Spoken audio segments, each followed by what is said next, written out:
side. I'm setting them gently down.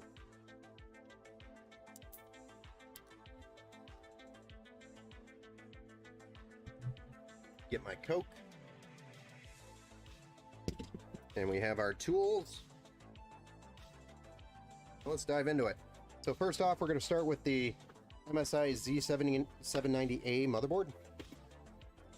This bad boy, like I said, has tons of features on it, some of which that you probably will never use.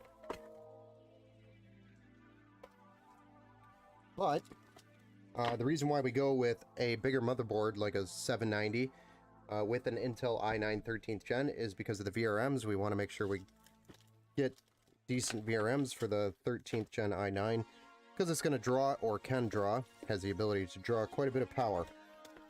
We want those VRMs for this build. Put that there for a minute.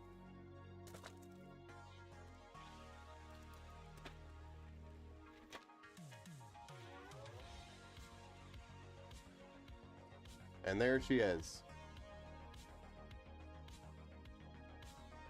I like these new designs that they're doing on the metal plating here with MSI. It's a very attractive design, in my opinion.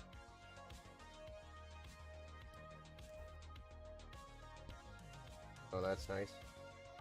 A little peel just broke off. That's a nightmare. That was a very dissatisfying peel.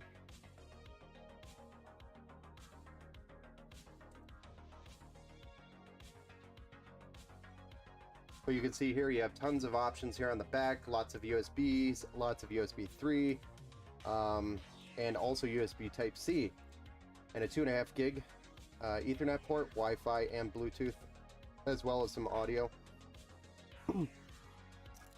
options there. So there's tons of options. Excuse me. Alright, so first off, we're going to start with the CPU. I'm going to get it out of the box here, put it on here, and then we're going to get the contact plate installed. And what that does, like I mentioned before, is it helps with the surface of the CPU to remain level or as flat as possible. So that way we can make better contact with the cooler, the copper, on the cooler. I'm going to pop this open, and the reason why I'm going to drop the CPU in here first is to protect those pins so that none of those pins get damaged while we're going through this process. And don't worry, this dropping on it isn't going to touch the pins. So we just dropped the CPU in there. So now the CPU is covering up those pins and helps protect it from any oopsie-daisy damage, we'll call it.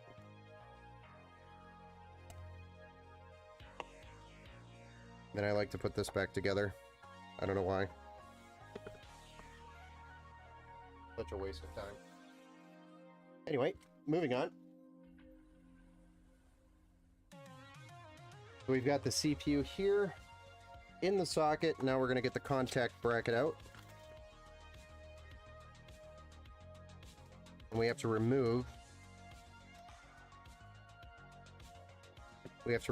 the stock brackets that are in there currently. But this is the bracket that we're going to be installing, which is just a piece of metal that goes over the CPU.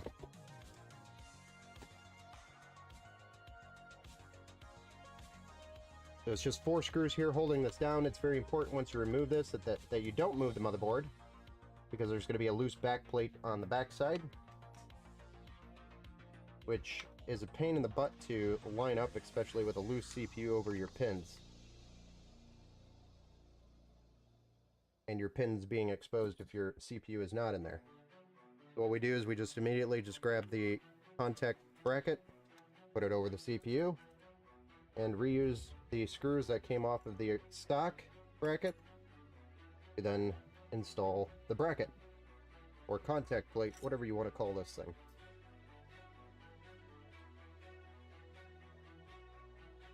I think I mentioned before, Gamers Nexus actually did a really good video on why you want to use these and how to install them. I did a very good detailed video on all of that. So if you're ever interested in learning more about why we use these, then you can check out their video on their YouTube page.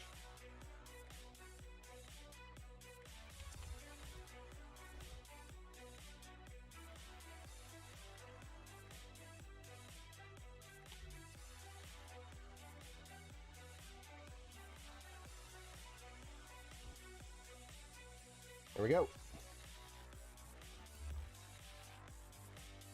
And the stock brackets are being shipped with the PC, so you'll have those if you ever have to, for some reason, use it. Along with this wrench, which is specific